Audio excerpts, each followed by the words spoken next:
Hello, I'm John McFall, member of Wesley-Knox United Church, and for the last several years I've had the honor of being treasurer here at Wesley-Knox. How would you describe the fiscal health of Wesley-Knox? Wesley-Knox is in good fiscal health. It has the advantage of not having a mortgage, no long-term debt, and we've had a number of bequests over the years that have left us with investments that are serving us well. We have looked after our building, we have employed a significant staff, and we are managing our resources effectively. If I was considering giving to Wesley-Knox a bequest, what are some of the options that are available to me to do that? Wesley-Knox has a number of options for you. That your bequest could be directed to an existing endowment fund. We have funds for music, disaster relief, operations, and mission and service. You can also set up a charitable gift annuity with the United Church of Canada Foundation. You can take your life insurance or registered investment and make Wesley-Knox a beneficiary. Indirectly, you can have memorial gifts directed to Wesley-Knox. By a memorial gift, I simply mean that usually in an obituary, a person will suggest certain charities for people to donate to in the memory of. And Wesley-Knox could be such a donor. Are there some tax benefits for my family when I'm thinking about my estate planning for the future? There certainly are. That if you give securities to Wesley-Knox, then the capital gain, you do not suffer the capital gain tax, and Wesley-Knox as a registered charity doesn't pay capital gains tax, and furthermore, you get a charitable receipt. If you are giving securities as part of your bequest, then that donation qualifies as a donated charity donation, and it can be used in order to lessen the income tax on your estate. If I'm going to do a legacy gift, do I have to specify how I want those funds or that gift to be utilized and spent? You have the option of either directing your money to a particular cause or ministry, or you can simply specify that it is a donation to be used for the operation of the church, and it will remain anonymous. Because you do not know exactly the circumstances of the church when a bequest is made, then it's wise to give broad direction rather than very specific direction. And it would help to work with the leadership team at Wesley-Knox in order to ensure that your bequest is well suited for the use of the congregation. What are some examples of how I may designate spending of my gift? Wesley-Knox currently has some endowment funds. They are directed to mission and service, music, disaster relief, and operations.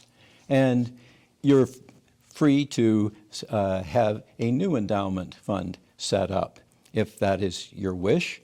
We also have funds for capital improvement and growth funds that could be specified in a bequest. Would my financial advisor or lawyer that I'm working with understand and know how to help me with my legacy planning? Certainly both resources are important.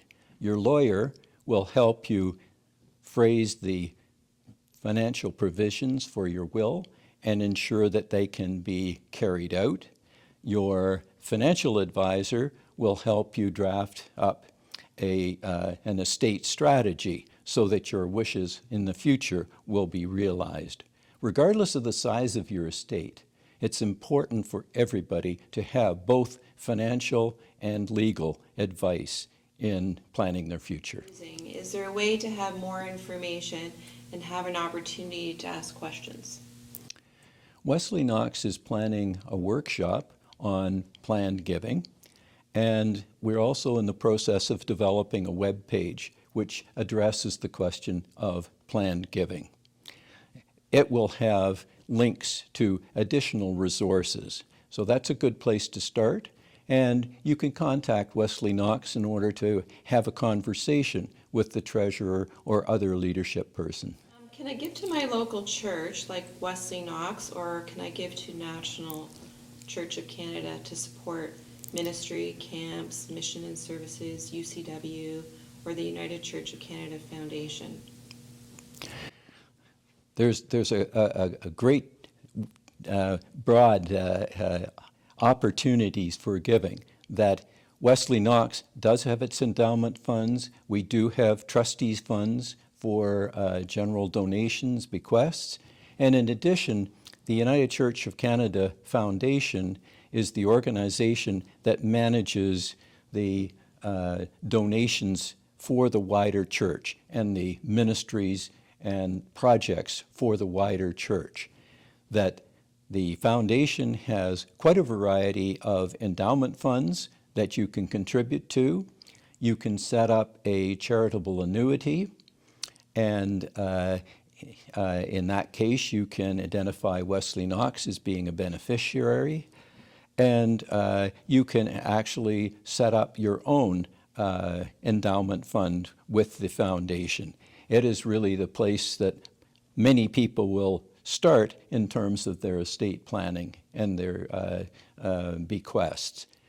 Well, a good place to start is with the will workbook that they have, which has a lot of solid advice on how to go about drawing up a will, things that you should think about, and how the United Church of Canada or Wesley-Knox could factor into a will. Do you have any evidence that Wesley-Knox has been a good steward of the financial gifts that they've been provided so far? I think the best evidence that we have is our investments, which have been accumulated over many years and to the tune of about $1 million. We've also looked after our building and other assets so that we are well positioned to make changes and adapt to whatever future lies in hold for us. If I don't want to spend the money to revise my will, because that can be costly, are there alternative methods for me to bequest a financial gift either now or at the time of my death? Well, there are ways you can avoid making a change to your will. If you give securities to Wesley-Knox, this can be done at any time, and you will realize the tax benefits associated with doing that. You avoid paying capital gains, you get a tax receipt for the value of your gift. You may designate the church as a beneficiary or an owner of an insurance policy, each of which has their own benefits. And if you have a registered investment, again, you may name the church as a beneficiary. Property generally would mean, supposing you had a piece of fine art and you wanted to donate that, or a painting that you wanted to donate. So property is in the general sense of what you would describe within your will, and that you may have things other than security or cash that you want to donate, and that would be under the general heading of property. I would like my gift to be confidential. Is that a possibility? It certainly is. That it's quite easy for us to treat gifts as being anonymous. We've done this in the past, that those who need to know in order to handle the processing of the gift would be the only ones identified. But we can certainly handle any kind of anonymous gift. What about if Wesley-Knox ceased to exist? I hear about churches closing every day. What would happen to my bequest should Wesley-Knox cease to exist and I pass away within a close time frame? There are a couple of different ways that churches can close in the sense of disbandment, which is formally closing the church. And in that case, all property would be disposed of before the date of disbandment, and otherwise it becomes the responsibility of the regional council to deal with it. So whatever remained at the time the church was disbanded would then become the responsibility of the regional council.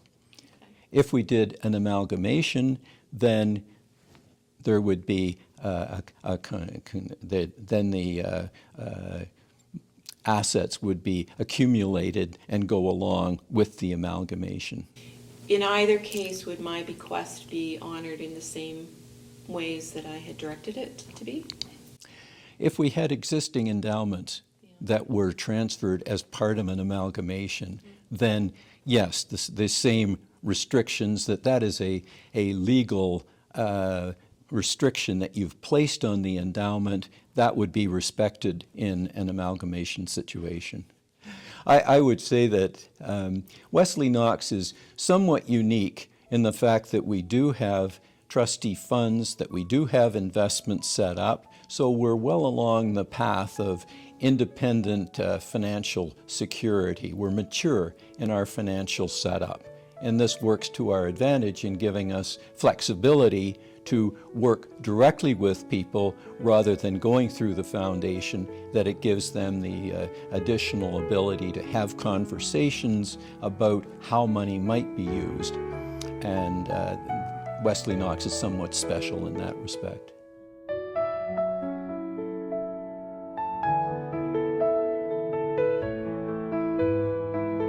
I absolutely would, yes, for sure. We are a very integrated group here at Wesley-Knox, and we work together to make things happen. I don't know of a single person in the congregation or any of the adherents that focus on the closing of the church, but rather we focus on wanting to increase the longevity of the operation. While our volunteers, staffing, and faith family is impressive and commendable, there is always a financial tie in the background that makes any organization a sustainable entity. Day-to-day operations, building maintenance, programming costs, and any unexpected expenses all have to be financed somehow. The primary source of funding for us is the gifts that we receive, those that come on a regular basis from regular givings, and an important aspect are the gifts that are left to us as bequests.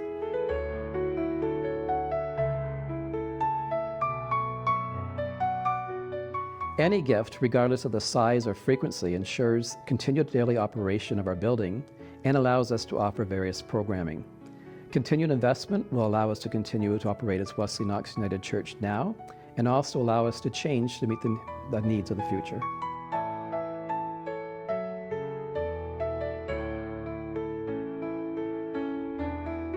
When an endowment is received, it often comes with a dedicated purpose. There are several of these endowments in place right now, stored in trust with the proceeds from their investment being used for specific purposes, mostly in the operating fund. If a person has a specific purpose for their funds, we honor that request.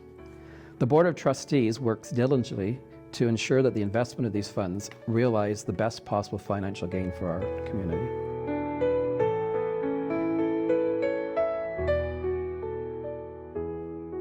I truly believe this. Gifts that have been bestowed upon us by members that have left this world are truly honored, whether it be a dedication plaque somewhere in the building, or for financial gifts that are kept in trust and used exactly as they were requested. Each and every one is treasured and remembered.